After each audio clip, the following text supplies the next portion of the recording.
Hi students, welcome back to the online video lectures on medical imaging. In this video lecture and in the few subsequent video lectures, we would discuss in detail about image enhancements. This one and maybe the next two, we would in particular would be discussing about image enhancements in the spatial domain. Then they will be followed with image enhancements in the frequency domain. What do we mean by saying image enhancement? It means you are going to improve the quality of a given image, and to this end you might be performing certain operations either in the spatial domain or in the frequency domain. This improvement in the image quality sometimes could be qualitative, which means when you see images visually, the enhancements that you have made could help you to distinguish or see the objects of your interest clearly. And some of these other enhancement techniques could be quantitative. By that I mean, in your algorithm, when you are applying these enhancement techniques that are going to improve your results. So we would be discussing both these types of enhancements techniques, and now in this and subsequent couple of lectures we would discuss about enhancements techniques in the spatial domain. When we say enhancements in the spatial domain, it means we are going to perform a direct manipulation of pixel intensities of a given image. Again, these techniques can be further divided into two categories. One we refer to as intensity transformations, and the other one we refer to as spatial filtering. When we say intensity transformation, we make these enhancements just based on individual pixel intensities, and we will not be worrying about what are the intensity values of its surrounding pixels. In other words, intensity transforms operate at a single pixel level. On the other hand, when we discuss about spatial filtering, in order to identify the new intensity value for a given pixel for enhancing the quality of the image, we would be looking at the neighborhood of each pixel as well. We will discuss them in more detail and it becomes clear to you as we move on. One more point before we go in details about the spatial domain enhancement techniques is, you would realize as we move on that certain enhancements are easier to perform in the spatial domain, whereas other types of enhancements would be easy to perform or effective to perform in the frequency domain. As a part of this course, we will be studying the most commonly used enhancement techniques both in the spatial domain as well as in the frequency domain. The spatial domain enhancement techniques can be explained using this diagram here. This is your image here, x and y axis. Let xy be coordinates of the pixel. Now if the intensity at that pixel is f of xy, at the end of this process you are going to find a transformation of this intensity value. F of xy is one intensity value that would give you the new intensity value to which it gets mapped to. As you could see here, this is dependent on the intensity value that you have at f of xy. If you are looking at intensity transforms, the first subcategory of spatial domain processing, that is equivalent to, still you could represent it with a neighborhood for a mathematical purpose, but then it would be having a neighborhood of 1 by 1. On the other hand, when you are looking at filtering techniques, spatial filtering techniques, this could be, let's say, 3 by 3 neighborhood, 5 by 5 neighborhood, and so on. Of course, if it is a 3D image, then you will have one more dimension, 3 by 3 by 3 neighborhood, and so on. Yeah, here we are mentioning it in terms of 2D. 1 by 1 neighborhood is what you get there are intensity transforms, with W by W neighborhood with W greater than 1 would give you spatial filtering. We would come back to the second part a little later, but what we now would be discussing would be referred to as intensity transforms. Part of these techniques are referred to as contrast enhancement techniques or contrast stretching techniques or point process techniques. And anyway, the second part we will come to it a little later. In this lecture, what we are going to discuss are four basic types of functions that are frequently used for performing intensity transformations in the spatial domain. The first one being linear transforms, where there are again two categories, negative and idea transform and identity transform. We will see them shortly.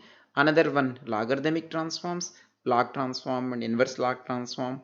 We bunch them together under this kind of transformation. Other one is power law transforms, where you might be taking nth power or nth root power. Both of them are grouped together under power law transform. And the last one being piecewise linear transform. We will see a couple of transforms under this: contrast stretching and gray level slicing. This graph is showing you some of these transforms. For example, this x-axis is input intensity values R, and to the values that it gets mapped to are given on the y-axis. For example, if we are going to take an identity transform here, you could notice here that input intensity is getting mapped to the same intensity as the output. There is essentially no change in the intensity values. Negative transform, it's a reverse mapping is happening. Input value of 0 is getting mapped to L-1 value here, and input value maximum intensity is getting mapped to an output intensity of 0. And this is showing you a logarithmic transformation. This, for example, graph would show you taking an nth root transformation. This would show you the nth power transformation. We'll come back to it. Before that, let me also take you through contrast stretching and thresholding transforms. You could see here all this range of low intensity values are mapped to 0, high intensity values are mapped to a particular maximum value beyond a particular threshold, and in between you would be stretching the values. A small band of values or range of values, input intensities are mapped to a large range of values here. That's why it is referred to as contrast stretching. We'll see it again in more detail shortly. Before that, let me just finish this off with telling you about a thresholding function, where consider a value of k here. Any value less than or equal to k is mapped to 0, and any value greater than that getting mapped to the highest intensity value, let's say L-1 there. This is referred to as a thresholding function. Now we will see each of these transforms in more detail. Identity transform, anyway, it gives you the same image, so there is nothing much to discuss there. Second type of linear transform is image negative transform. This is how the transform looks like. What we are going to do here is, for example, 0 value is mapped to L-1 value. Assume that you have L distinct intensity values, which means you are having values from including 0, you are having values from 0 to L-1. In other words, the maximum intensity you have in a given image is L-1.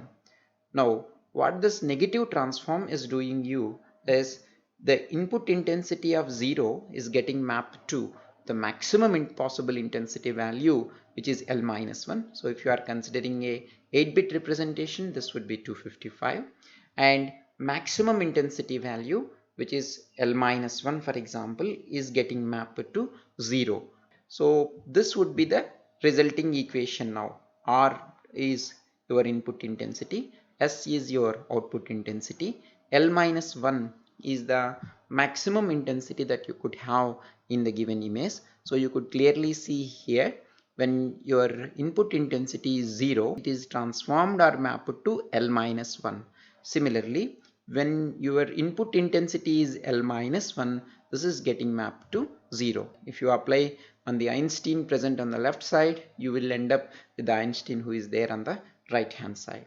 I'm sure you have seen this effect in movies, particularly when some flashback story is told, you would use a similar kind of effect. As far as the algorithm is concerned, this might not bring you quantitatively any improvement, but in certain cases, this helps you to visualize things in a more convenient way. For example, this image is showing you the mammographic image of the breast. You could notice here there is a tumor here in this region, and when you apply this negative transformation, you could notice here the tumor. It is more convenient to observe the tumor after application of this negative transform. But as I said, this might not improve the quantitatively your results, but sometimes this would help you to visually make it more convenient to take a look at the resulting images and make inferences from the resulting images. Another transform is logarithmic transform. The most common form of this transform is what you see here, s equal to c times log of 1 plus r being your input intensity value, s being the output intensity value to which you are mapping r, and you are adding 1 to r so that you will not end up with infinity, particularly when r equal to 0, and then you are scaling them as well. This effect could come, for instance, your input intensity range is different from the range of values that you would like to use in the enhanced image, so you could have accordingly a scaling value there. Also, to take into account the scaling implicitly happening because of log, you want to map it to a different range. That's what you could control with C. Let us see what this transform is doing by looking into this graph. This is your logarithmic transform here. You can notice here the values over a small range here are getting mapped to a broader range here. On the contrary, when you see very large values, they are getting mapped to a very small range of values in the output. This essentially could help you. For example, there is a broad spectrum of values are there, or a very large range of intensity values are there. You would like to simultaneously see both low values and high values, but if you use a simple linear transform, you won't be able to see or visualize the intensities of which are there on the lower end. On the contrary, because of the way you are mapping the intensities, you would be able to see, so even if there is a very dominating intensity value in your image, you could still see the rest if you are applying a transformation similar to this log transform. This is an example of applying a log transform to a magnitude spectrum. Those of you who had experimented with computing the DFTs would be already familiar with these kinds of graphs. Assume that this is the image on the left hand side is a simple magnitude spectrum. Because of the high intensity value that is there at the center, you won't be able to observe the frequencies that are there or the harmonics that are there at higher values of frequencies. On the contrary, when you are applying a transform like s equal to c times log of 1 plus r, you would be able to visualize and also realize that there are indeed higher harmonics and they can be visualized here. So this is one instance where applying this transformation could be useful. Another set of very widely used transforms is gamma transformations. This is also referred to as power law transforms. The equation for this transform is as seen here. R is your input intensity. You are going to raise it to the power of gamma and then scale it with C. Since you are raising this power of R to gamma, this is referred to as gamma transformations commonly, and the output intensity is S. On the x-axis you have R, on the y-axis you have S. Assume that for the time being C equal to 1 and take gamma equal to 1 for example. So then you get a linear transform, which means S equal to R. They are mapped to the same intensity values. Notice what would happen if your gamma value is greater than 1. Then you would get graphs like this. This is gamma equal to 1. For example, this is the graph showing you the values for gamma equal to 1.5. This is 2.5, 5, 10 and 25 and so on. So what's happening here? How can you interpret these graphs? The way you could interpret them is when your gamma value is greater than 1, you could notice here even a small range of high intensity values are getting mapped to a large range of values here. On the contrary, low intensity values, a broad range of low intensity values are getting mapped to a small range of intensity values here, and this is becoming more and more dominant as you are increasing the gamma value. So if your object of interest is lying in high intensity range and if it is not very clearly visible there, a gamma transformation could help you in getting much better contrast for those regions. On the contrary, take a look at these graphs when your gamma value is less than 1. For example, this is gamma equal to 0.67, gamma equal to 0.4, 0.2, 0.1 and so on. Now you could see that when gamma value is less than 1, the lower intensity values are getting mapped to a broad range of intensity values compared to the input range. So for example, if you are having a dark image or your object of interest is having a low intensity values, then using this transformation with gamma value less than 1, and of course you need to figure out which gamma is better for you depending on the image, would enhance the quality of your output image. This is an example of this where you have the MR image of the human spine. You could hardly see anything here. So here it is indeed the low intensity values that you would like to enhance, which means you need to apply gamma values which are less than 1. So this is the value that you have for gamma equal to 0.6, gamma equal to 0.4 and this one for gamma equal to 0.3. You could notice here the regions, the black regions are the dark regions where you cannot see any distinction in the original image. Now you are able to see a distinction as you are reducing the gamma value. But if you are reducing it too much, then you might end up with some artifacts which otherwise are not there in the original image. So we need to figure out the right value there. But you could see the effect of gamma correction here in enhancing the quality for your objects of interest. This is example on the other extreme where most of the intensities are on the higher side. Even a small band of high intensity values, now you want to map it to a large range of intensity values, which means you need to take gamma values which are greater than 1. So these images are showing you the gamma values for 3, 4 and 5, how this image gets transformed to.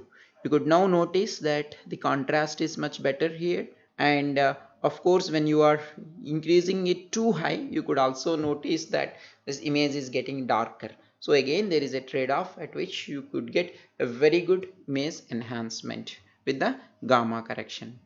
The next set of transforms is piecewise linear transforms, where your mapping is linear, but as the name says, it's a piecewise linear transform. You consider the graph here. You are taking this transform for, let's say, in between L by 2 and L by 4 to here. Then you are using a different scaling here and another slope here. Say, for example, your object of interest might be in this range of R1 to R2, where you want to have the maximum contrast. So you are mapping here R1 and R2, you are stretching it to the maximum by making use of this piecewise linear transform, and that is when you would be getting this result. On the other hand, instead of this contrast stretching, if you are applying a simple thresholding operation where any intensity below a particular value of, let's say, R0, you make it to 0, and any value above that you will make it to L-1, you will get a result as shown here. Two other transforms that we are going to take a look at in this video lecture are as shown here. You could notice here again this x-axis is your input intensities and y-axis is the intensities to which you are mapping them. Unlike the thresholding where any value higher than a particular value you are mapping it to just one intensity value, here what we are doing is this could be a range of intensities. So any intensity between A and B will be mapped to one value and the rest would be mapped to another value. So you could think of it as your object of interest is having intensities in between A, B values. So that's what you want to see and the rest you want to make it 0. Then you could use a transform like this. This is another way of transform. What is happening on the transform shown here on the right hand side is, for example, it is linear till A, which means whatever is your input intensity, you keep it same in your output image.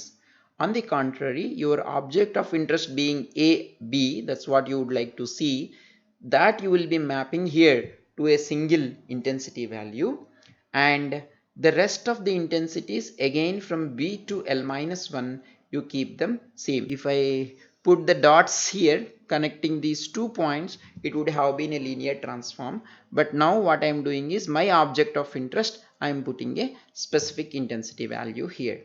This is an example that is showing you the application of this transformation or the importance of this transformation. This is applied to aortic angiogram and the effect of it. You have, let's say, an image shown on this left hand side. Suppose if you are applying a thresholding transformation and these are the blood vessels, assume that it's the blood vessels that you want to take a look at and the rest you just want to merge it into the background. So that case, if you figure out the intensity range for the blood vessels and then apply a transform like this, what you would end up is seeing just these blood vessels, and then you could probably take a look into whether there are any clots there with this transform. Another transform is where the remaining are also kept in the background, and then this might also help you to visualize few other structures that are there in the background, but still being able to see the blood vessels more predominantly in the image. With that, we will wrap up this lecture, and in the next video lecture, histogram based intensity transforms we are going to discuss. Thanks for watching. See you in the next video lecture. Bye. Take care.